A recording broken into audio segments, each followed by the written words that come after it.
Hello दोस्तों, आज आपको बतलाने वाले हैं colligative properties. Colligative properties in the sense, अगर आपको कोई पूछेगा दूध उफान मारता है, यानी जब गर्म करते हैं बॉयल होता है तो दूध क्या चीज होता है? उफान मारता है।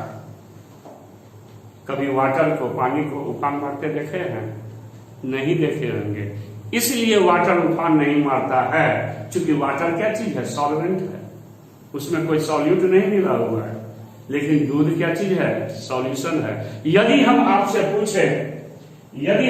पूछे एक चीज, एक गिलास बॉइल्ड वाटर है, एक गिलास बॉइल्ड दूध है, तो दोनों में पहले ठंडा कौन होगा? तो आप कंफ्यूज हो जाएंगे। तो कंफ्यूज क्यों होंगे? तो वाटर चूंकि सॉल्वेंट है केवल, तो वो जल्दी ठंडा होगा। और मिल्क यानी जितना गाढ़ापन बढ़ते जाएगा वो उतना क्या चीज होगा? स्लो प्रोसेस में ठंडा होगा। तो आज इसी बात पर हम लोग डिस्कशन करने वाले हैं। वो आ जाता है कॉलिगेटिव प्रॉपर्टीज के अंतर्गत। कॉलिगेटिव प्रॉपर्टीज कहते हैं किसको है? तो किसी सॉल्यूशन का वो प्रॉपर्टीज, वो गुण जो डिपेंड करता है सीधा सीधी सॉल्यूट के नंबर ऑफ पार्टिकल्स पर। अगर सॉल्यूट का नंबर ऑफ पार्टिकल जितना ज्यादा हम प्लस करते जाएंगे, जितना ज्यादा हम मिलाते जाएंगे, तो उसका वाटर का जो नेचर है, गुण है, वो उतना ज्यादा क्या चीज होते जाएगा? तो चेंज करते जाएगा। उतना ज्यादा क्या चीज होगा? तो चेंज करते जाएगा। तो that properties of a solution, किसी सॉल्यूशन का वो प्रॉपर्टीज विच डिपेंड्स, जो निर्भर करता है only on the number of particles of solute, केवल सॉल्यूट के पार्टिकल्स के नंबर पर डिपेंड करता है। जैसे कोई टीचर जो है ट्यूशन पढ़ा रहा है, तो उसका पढ़ाने का सब कुछ डिपेंड करेगा नंबर ऑफ स्टूडेंट पर। नंबर ऑफ स्टूडेंट जितना ज्यादा होगा उसके लिए उतना लाभकारी होगा। तो वही चीज है which depends only upon the number of particles of solute, जो सॉल्यूट के नंबर ऑफ पार्टिकल्स पर डिपेंड करता है, are called colligative properties. Colligative properties कहलाता है। सॉल्यूट का नेचर क्या है उससे लेना देना नहीं है, यहां पर नंबर ऑफ पार्टिकल्स से मतलब है। नेचर क्या है? अगर हमारे पास जितना ज्यादा क्लास में स्टूडेंट रहेगा हमारे लिए उतना लाभकारी है। अब कौन स्टूडेंट का नेचर कैसा है उससे हमको क्या लेना देना? उसी में कोई हर किस्म का नेचर होता है। कोई बदमाश होगा, कोई सीधा होगा, कोई इंटेलिजेंट होगा, कोई घूमने वाला होगा, अलग अलग नेचर का होगा। तो किसी टीचर को, वैसे तो टीचर का उत्तरदायित्व है हर स्टूडेंट को बढ़िया से गाइडलाइंस करना, लेकिन नेचर तो उसका वही रह जाता है, वो चेंज नहीं करता है। जैसे चीनी का नेचर है मीठापन, नींबू का नेचर है खट्टापन, वो उसका नेचर है। तो नेचर पर डिपेंड नहीं करेगा, नंबर ऑफ पार्टिकल्स पर डिपेंड करेगा सॉल्यूट का। तो यहां पर हो गया प्योर सॉल्वेंट, जो कि वोलाटाइल है। वोलाटाइल कहा जाता है जिसको गर्म करने पर, या कुछ चीज, कुछ सॉल्वेंट ऐसा है जैसे पेट्रोल हो गया, डीजल हो गया, वैसे भी आप छोड़ दीजिए, खुला छोड़ दीजिए तो वो वाष्पीकृत हो जाता है। वोलाटाइल का मतलब होता है वाष्पशील, वाष्प बन करके उड़ जाएगा। वाटर है, वाटर को बॉइल्ड करेंगे तब जाकर के उसका वेपर बन करके उड़ेगा। तो यहां पर वाटर है, वाटर को अगर हम गर्म करेंगे तो क्या होगा? वोलाटाइल है तो वेपर बन करके क्या चीज होगा? ये निकलेगा, रिलीज करेगा। इसका टोटल का टोटल मॉलिक्यूल्स क्या चीज है? वोलाटाइल है, वाष्पशील है, वाष्प बन करके निकलेगा। और यहां पर लिया non volatile solute. Non volatile solute जैसे नमक हो गया, चीनी हो गया, ग्लूकोज हो गया।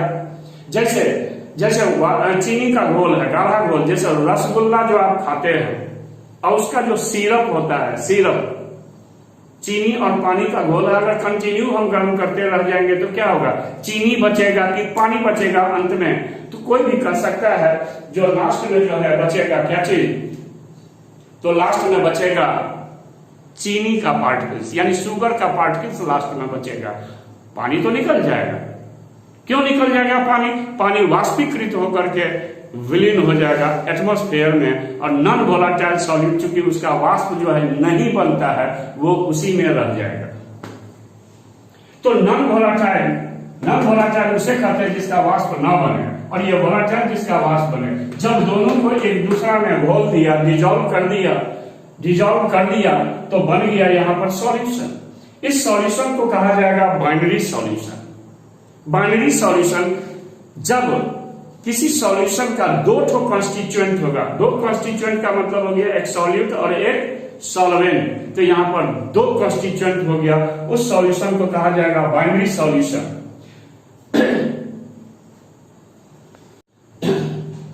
तो यहां पर बाइनरी सॉल्यूशन क्या होगा ये जान गए। ये जो देख रहे हैं, ये जिस बर्तन में है वाटर, यहाँ ऊपर वाला जो एरिया है, यहां से यहां तक का जो एरिया है, इसको कहा जाता है सरफेस एरिया। सरफेस एरिया जब इस तो यहां सरफेस एरिया यानी कि सरफेस पर, सतह पर जितना भी नंबर ऑफ मॉलिक्यूल्स है, यानी जितना भी पार्टिकल्स है, वो टोटल का टोटल किसका है, तो प्योर सॉल्वेंट का है। अगर मान लेते हैं सॉल्वेंट है वाटर, तो वाटर का होगा, वाटर का होगा। That's all. जब इसको इसने डिजॉल्व कर दिया तो यहां पर आप देखिए दोनों का मॉलिक्यूल्स है, इसमें वाटर का भी मॉलिक्यूल्स है और सॉलिड का भी मॉलिक्यूल्स है। यहां पर जब इसको गर्म किया जाएगा तो ये आराम से वाष्प बन करके निकल जाएगा, वाटर मॉलिक्यूल्स। लेकिन जब आप यहां पर गर्म करेंगे, इसको सॉल्यूशन को गर्म करेंगे, तो चूंकि ऊपर में इसका एरिया जो है वो घटा दिया। कौन घटा दिया? सॉल्यूट का पार्टिकल्स, चूंकि उसका वेपर तो बनेगा नहीं। कहने का मतलब वो रास्ते को जाम कर दिया है। जैसे किसी रोड के जरिए, कोई पुल है, पुल के जरिए हम गुजर रहे हैं, जब ट्रैफिक पूरा जाम होता है तो हमको पुल क्रॉस करने में क्या चीज होता है? प्रॉब्लम होता है। लेकिन जब ट्रैफिक बिल्कुल नहीं रहता है, खाली रहता है पुल, तो हम लोग आराम से पार कर जाते हैं। तो यहां पर क्या चीज है? सरफेस पर वाटर का जो सतह है उस पर केवल वाटर मॉलिक्यूल है। गर्म करेंगे, वाटर मॉलिक्यूल के लिए कोई भी बाधा नहीं है, वो वाष्प बन करके क्या चीज हो जाएगा? निकल जाएगा। लेकिन यहां पर वैसा सिचुएशन नहीं है। ये मुंह को घटा दिया है, एरिया को घटा दिया है। जैसे हम पूछते हैं एक गिलास पानी है, एक गिलास पानी को जस्ट हम ऐसे पलट देंगे तो क्या चीज होगा? पानी तुरंत गिर जाएगा। लेकिन उसी एक गिलास पानी के ऊपर में अगर एक आप पतला कपड़ा बांध देंगे, गिलास के मुंह पर पतला कपड़ा बांध देंगे और तब ऐसे अपोजिट करेंगे, उल्टाएंगे, तो क्या होगा? पानी धीरे धीरे घटेगा। क्यों धीरे धीरे घटेगा? तो कोई भी बच्चा भी बोल सकता है, यहां पर कोई बच्चा भी बोल देगा, जो कपड़ा जो है पानी को नीचे गिरने में डिस्टरबेंस पैदा करता है, एरिया जो है उसका क्या चीज हो गया? घटा दिया। तो यहां पर वही चीज हुआ, इसका एरिया घटा दिया है। तो जब कहने का मतलब मूल मंत्र ये है, निचोड़ ये है, जब किसी नॉन वोलाटाइल सॉल्यूट को हम किसी भी सॉल्वेंट में घोल देते हैं, तो घोलने के बाद पहले जो उसका सरफेस एरिया होता है वो क्या चीज हो जाता है? घट जाता है। और सरफेस एरिया घटेगा तो क्या क्या होगा? यहां पर हमने लिख दिया है, जो if non volatile solute is added, जब नॉन वोलाटाइल सॉल्यूट को मिलाया जाता है, यानी इसको इसमें मिलाएंगे टू द प्योर सॉल्वेंट में, तो ये चार बातें होगी। Surface area decrease, surface area घट जाएगा सॉल्यूशन का। Vapour pressure decrease, vapour pressure water का जो अपना प्रेशर होता है, जैसे हमने बताया था कभी, हम लोगों का जो प्रेशर है उसको क्या कहा जाता है? Blood pressure. और वाटर का जो प्रेशर है उसको कहा जाता है क्या चीज? Vapour pressure.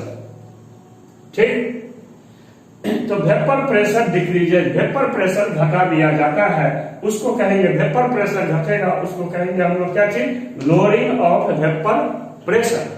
That's all. अब क्या होगा? अब क्या होगा अगर इसको अलग से हम एक्सप्लेन कर देंगे कैसे घटता है। अब देखिए, फ्रीजिंग पॉइंट डिक्रीजेज, सॉल्यूशन जो बनेगा तो सॉल्यूशन का फ्रीजिंग पॉइंट क्या चीज हो जाएगा? घट जाएगा। कहने का मतलब वाटर का अगर फ्रीजिंग पॉइंट है 0 डिग्री सेल्सियस, अगर इसका 0 डिग्री सेल्सियस है, इसमें इसे इसको यदि हम इसमें मिला देंगे तो माइनस में चला जाएगा फ्रीजिंग पॉइंट। कितना जाएगा माइनस में, वो तो डिपेंड करता है आपने कितना नॉन वोलेटाइल सॉलिड को इसमें क्या चीज किया है, मिलाया है, वो उसको डिपेंड करता है। -2 भी जा सकता है, -5 भी जा सकता है। इसलिए हिल एरियाज में, पहाड़ी इलाकों में जहां पर बर्फबारी होती है, रोड पर बर्फ जमा रहता है, वहां पर नमक का घोल दिया जाता है। नमक का घोल डालने से क्या चीज होगा, पानी पिघल जाएगा, यानी कि फ्रीजिंग पॉइंट चला जाएगा लो में, -5 -10 डिग्री सेल्सियस चला जाएगा। और वाटर तो जमता है 0 पर, 0 के बाद जो है क्रॉस करेगा तो वो क्या चीज हो जाता है, पिघलना, यह गलना। तो हिल एरियाज में नमक का घोल क्यों छिड़का जाता है, ये जान गए, ताकि सड़क पर, रोड पर बर्फ जमा ना हो। चौथा पॉइंट और आखिरी पॉइंट है, यानी सरफेस एरिया घटा, वेपर प्रेशर घटा, फ्रीजिंग पॉइंट घटा, लेकिन सिर्फ एक चीज है, वो है बॉइलिंग पॉइंट। बॉइलिंग पॉइंट बढ़ जाएगा। वाटर का जैसे बॉइलिंग पॉइंट होता है 100 डिग्री सेल्सियस होता है, लेकिन जब आप उसमें नमक मिला देंगे, चीनी मिला देंगे, तो बॉइलिंग पॉइंट क्या चीज हो जाएगा, बढ़ जाएगा। 105, 110 कितना बढ़ जाएगा, वो डिपेंड करेगा क्या चीज पर, तो क्वांटिटी पर। आप जितना क्वांटिटी मिलाएंगे उतना उस हिसाब से बढ़ेगा, ठीक है। तो वो सब कुछ डिपेंड करता है number of particles of solid. अगर फ्रीजिंग पॉइंट घटा तो उसको कहा जाता है क्या चीज, फ्रीजिंग पॉइंट डिक्रीज कहा जाता है depression, depression in freezing point. अगर फ्रीजिंग पॉइंट घटा तो, जब बॉइलिंग पॉइंट इंक्रीज करता है उसको कहा जाता है क्या क्या चीज, elevation in boiling point, boiling point में बढ़ोतरी। That's all. अब इस वीडियो को आप लाइक, शेयर, सब्सक्राइब जरूर से जरूर कीजिए और अगले एपिसोड का इंतजार कीजिए। That's all.